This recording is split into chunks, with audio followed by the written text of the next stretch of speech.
guess one of the challenges in this whole entrepreneurship field is, I think, the old textbook experience is completely inappropriate when you're trying to get people to explore the world around them, identify opportunities, and then having the courage to go out and have conversations with people about how to implement these ideas, and finding the obstacles and finding ways around the obstacles.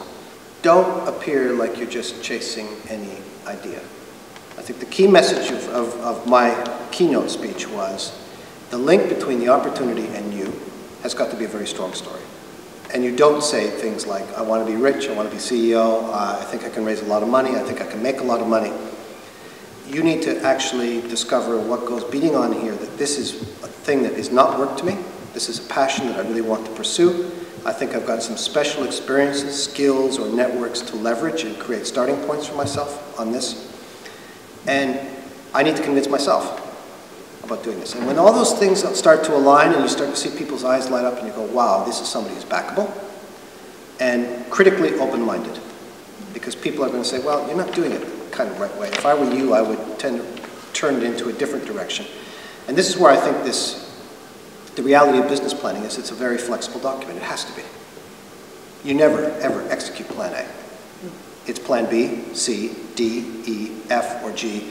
And you, in many cases, you see the reality of what was you proposing when you started, and it looks nothing like what you're actually doing. As you're going out and having conversations and learning more about the opportunity. So my advice is get out of your little functional silo.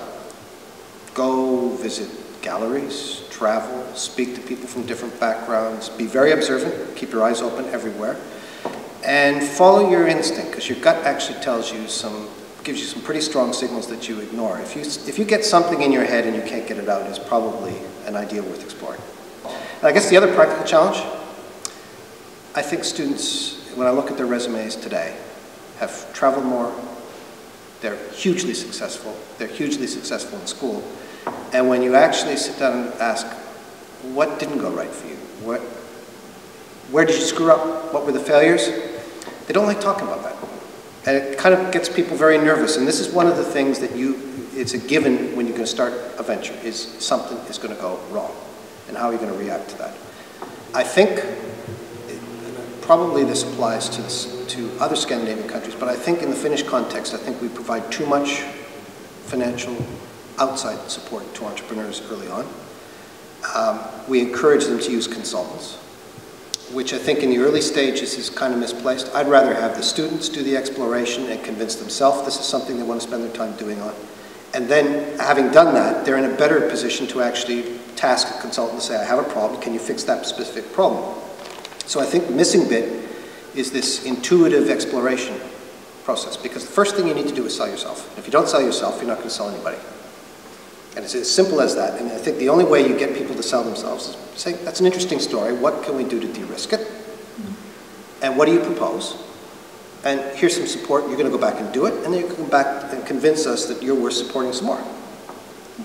And if you set up a venture process like a series of experiments and you learn more about it, you'll A, discover, A, is there a real opportunity here? B, how do I exploit it? In a way that gives me meaning, in a way that makes business sense if it's for-profit, or has impact if it's non-for-profit. And as you're having conversations with outsiders who become co-creators with you, you start to have a plan that says, geez, we haven't assembled a group of actors here, and we're going to a destination we all want to go to in a highly innovative way. And that's a process of discovery you just have to have a complete leap of imagination to actually kind of take that first step, but it always starts in small increments.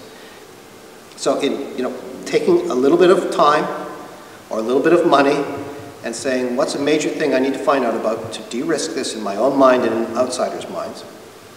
And then at that point, I get that more information. I can say, do I continue or do I stop? And the stop decision is actually quite a positive one, because it frustrates me to know when I see somebody who's wasting time. Because that's the most precious thing you have. Time before the money.